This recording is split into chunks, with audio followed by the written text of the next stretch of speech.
Hey guys, today I'm going to show you how to build a character using D&D Beyond. First, once you're logged into your account, you head up to your collections here and visit My Characters. This will give you a list of all the characters that you've made so far. Today we're going to create a new character, so we'll come up to hit this button on the top right, Create a Character. From here you have three options. You can do a standard character build, which just uses the basic D&D rules. They also have an option to do a quick build, which kind of streamlines the whole process, or you can randomize a completely unique character. No real effort there, you just get whatever you get. It's a fun thing to do from time to time, but today we're going to show you the step-by-step guide using our standard build. From here, you want to start with your character's name. I'm just going to pick a random name. We'll go with whatever. Oh, Growlinanan. Yeah, we'll go with that. I'm not going to be using any of this extra content under this sources area, so I'll unclick all of those. I typically like to go with a milestone advancement when I'm a dungeon master, so I'll just keep it as that. Hit point type, depending on if you want to roll new hit points every level, or if you just want to go with the fixed value that they assign for each level. We're going to leave it at fixed because we want it to be a pretty balanced character since we're going to be playing with new people that are starting out. You can also restrict choices for feats and multi-class requirements, or you can take away those restrictions. You can add an encumbrance to your game. I typically don't worry too much about encumbrance, so we'll go ahead and say no encumbrance. Coin weight, that's not really going to matter much for us. Ability score modifiers being displayed, yeah, you want to put those either on the top or you put the scores on the top. I always prefer the modifiers on the top just so I get a good at-a-glance view of what my modifiers are. And, well, you can set your character to private so that other people can't really view what your character is. So, Growlinanan. Let's see what kind of character we can come up with for that. That to me kind of sounds almost like an orc type of name. So we'll go ahead and select, or it could even be a Goliath.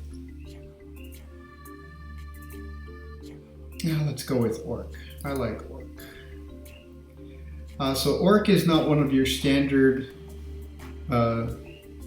characters that you're going to get just out of the basic rules of Dungeons and Dragons. You need to put a little money investment into being able to unlock all of these races and classes, class builds that we're going to be seeing here.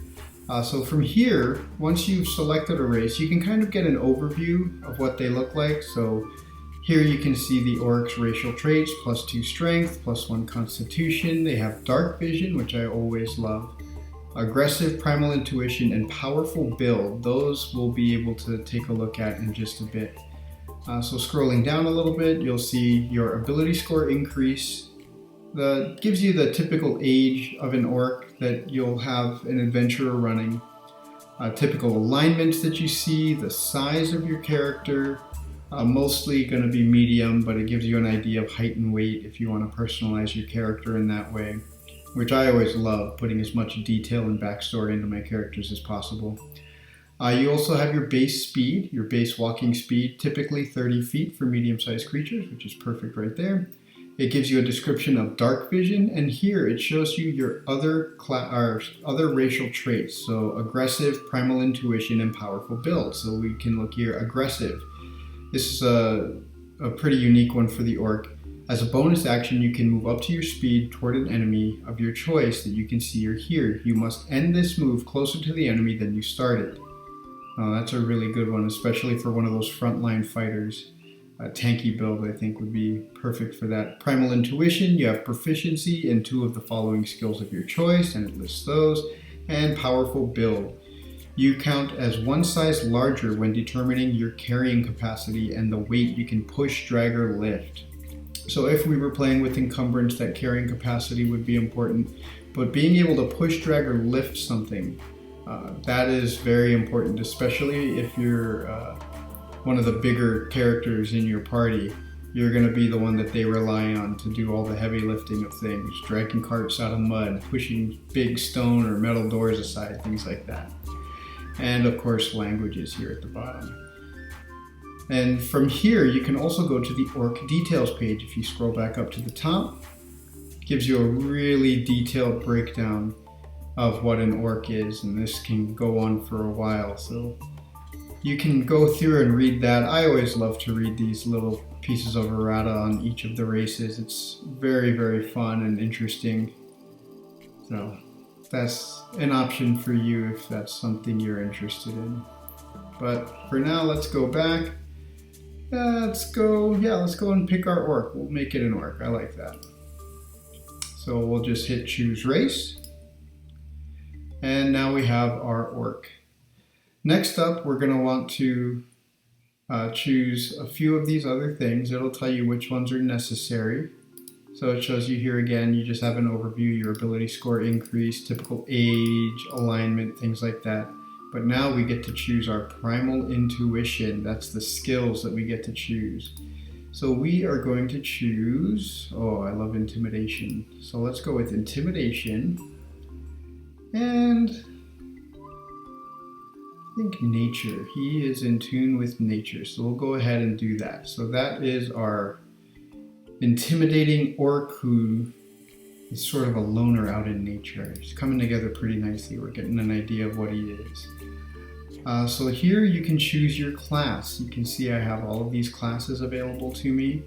And as we get further in level, we can even choose to enhance our class through different level up abilities that come along. So we're going to choose Barbarian just because I think that's a good fit for a natural based orc. So you can see the different special abilities that this class will unlock. At first level we get access to Rage. Well, we won't go into the details of that. I'll let you do that on your own. You also have Unarmored Defense. So he doesn't need to wear armor to have a decent armor class either. But you do need to have a pretty good dexterity and constitution in order for this to be of great use to you. So we're going to have to factor that when we build this character. So we'll go ahead and add class. I want him to be a barbarian. Now from here, if you're starting a game at level 1, you're all set to go. But let's say you're joining a game and the Dungeon Master tells you, hey, you're going to need to be level 3 or level 5. So you can just come up to this level indicator here and increase the number of levels you have in Barbarian. And you can see there it added a few other things. Like down here, Primal Path. At 3rd level of Barbarian, you get the ability Primal Path. So that is something that you'll want to consider looking into down the line. What is this race or class? How is it going to play in down the road? What do I want this character to become? What is its destiny? What is the key thing that's going to be driving this character? Maybe you don't want a level 3 barbarian. Maybe you just want a level 1 barbarian and you want to level up something else, maybe sorcerer or something like that, some other ability. You can always lower and add another class later. For right now though, because my players are going to be playing 3rd level characters in this upcoming adventure, I'm going to go with level 3. So to start, you can take a look at your hit points. Your hit points are going to be determined by a die roll based on your class. So here you'll get 1d12 per barbarian level. So barbarians are going to be very bulky frontline fighters.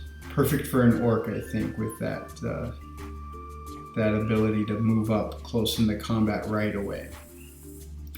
Proficiencies. Now we can choose our proficiencies. So you can see here we have a couple of things that we're already proficient in. And now we can choose what skills for the barbarian we're going to be proficient in. I think athletics is going to be extremely important for a frontline fighter who's also sort of the muscle of the group. So he needs to be able to use his athletic ability to do that heavy lifting, as I said earlier. And because he's so in tune with nature, I think he's also got a soft spot for the animal kin that he has come to know in his time alone in the woods. So here we see his rage ability. You can read more in detail about that on this page as well. Unarmored defense, reckless attack. This is one that he gets at 2nd level, and it tells you when they get these as you level up. So I can throw all concern for defense to attack with fierce desperation. And it goes on to describe a little more there. And the primal path. So usually at 3rd level for a lot of classes, you get to choose a specific path within that class that you want to take. You have different character options. I think Totem Warrior. I like this. So the Totem Warrior gives you yours is a path that seeks attunement with the natural world, giving you a kinship with beasts. At 3rd level, when you adopt this path, you gain the ability to cast the Beast Sense and Speak with Animals spell. Perfect. That is perfect for this build. I am really loving this character already. And the Totem Spirit, we get to choose this one here. At 3rd level, when you adopt this path, you choose a Totem Spirit and gain its feature. I must acquire a physical totem object, an amulet or smaller adornment that incorporates fur or feathers, claws, teeth, or bones of the totem animal. Alright, so let's see. Oh, bear. I'm definitely gonna go bear. While raging, you have resistance to all damage except psychic damage. The spirit of the bear makes you tough enough to stand up to any punishment. I like that. But you also have other options, so you can feel free to browse. Once you select an option, it gives you a description of what that will do for you. Actually, the elk isn't bad. You can move a lot faster. Tiger here, let's see, add 10 feet to your line. I don't need to jump very far. And the wolf. Friends have advantage on melee attack rolls, so that's going to really rely on knowing what kind of characters your fellow players are going to be going with. But I like this. This is feeling really good. So let's move on to the next. So here we get to choose our ability scores, and these are going to determine a lot of what we do throughout the game. So of course you have your 6 major ability scores: strength, dexterity, constitution, intelligence, wisdom, and charisma. For this, I am going to use standard array. And what that is you get to choose between certain numbers that are predetermined. So 15, 14, 13, 12, 10, and 8. So you just assign those numbers to each of these ability scores.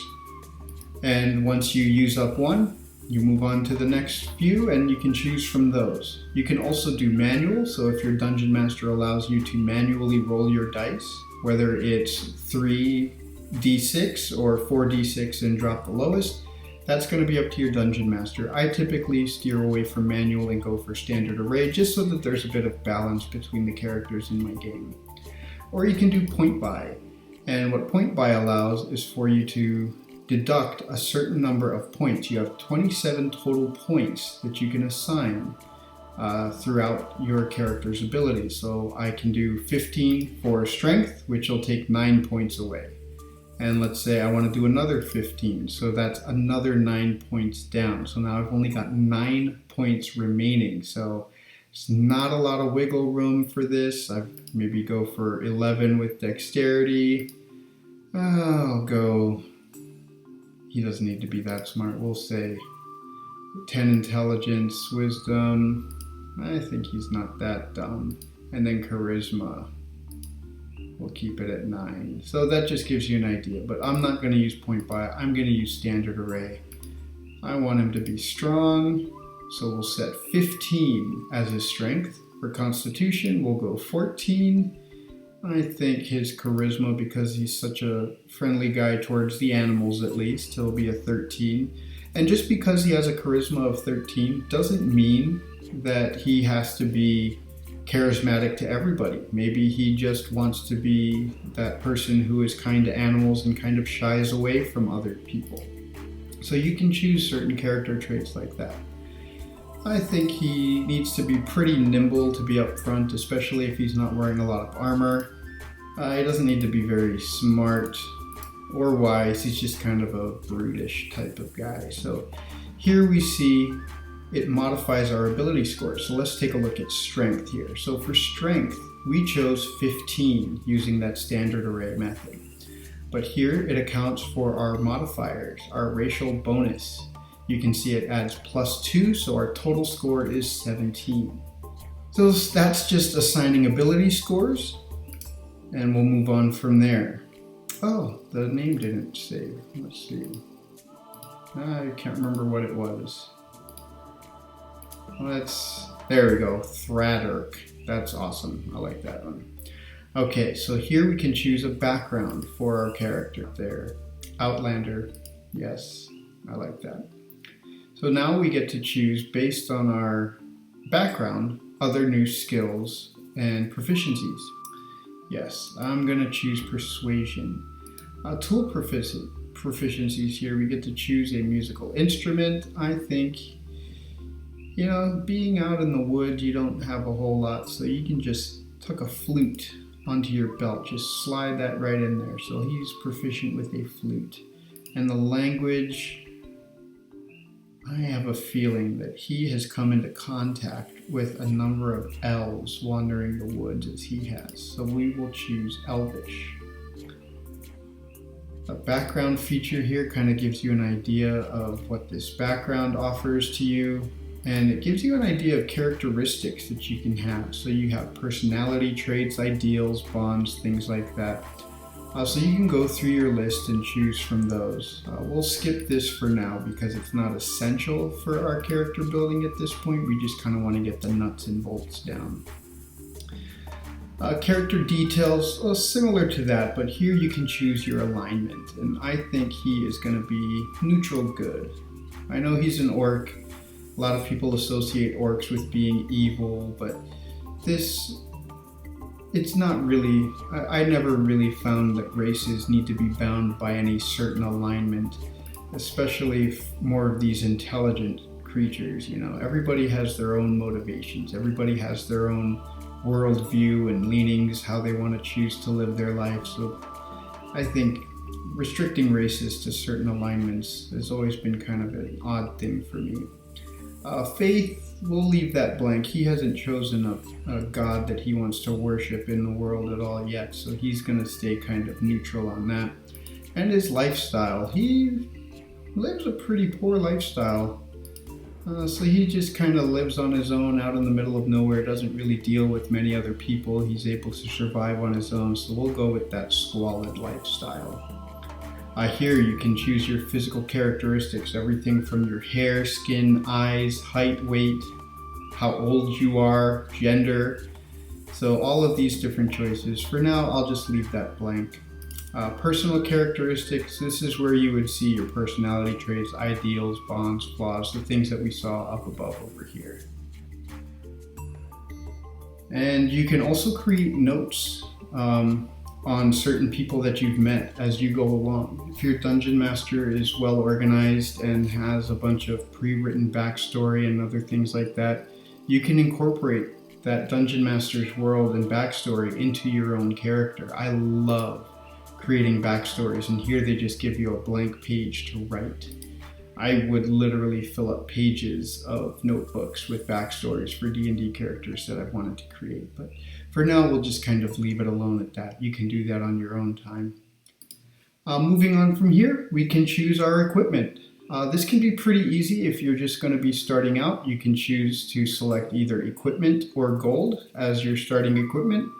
I will go with starting equipment, so I don't want to have to go through and purchase all of these different things with the gold I have. I am just going to go with what I am offered to start.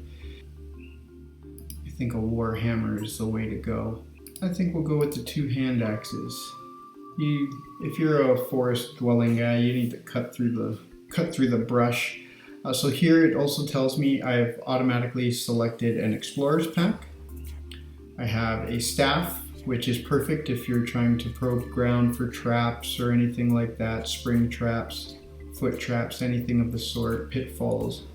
So a staff, a hunting trap, speaking of traps, a trophy from an animal you've killed. Ooh, that would be perfect for that bear totem. I have killed a bear and I hang its claws around my neck, and that can become my totem. So see how you incorporate some story into these items that you have. I always love creating stories, not just for the character, but for the things that they carry. Traveler's clothes and a pouch containing 10 gold pieces. So I do have a little bit of gold. So I'll just add starting equipment. And there we go. I can open up my inventory and I can see all of these things that I have here. I actually want to wield. Where is my warhammer? There we go. I am wielding my warhammer. I have that. Now I don't have any armor, but remember I have that unarmored defense ability, so he is going to be pretty formidable even without armor. You can also add to your inventory if you would like to. You just hit this add item and it brings up a list of all the items that are available. So let's say I want some caltrops. Yes, bag of 20. So it says it's 0.05 gold pieces. So let's add 20 items. Okay.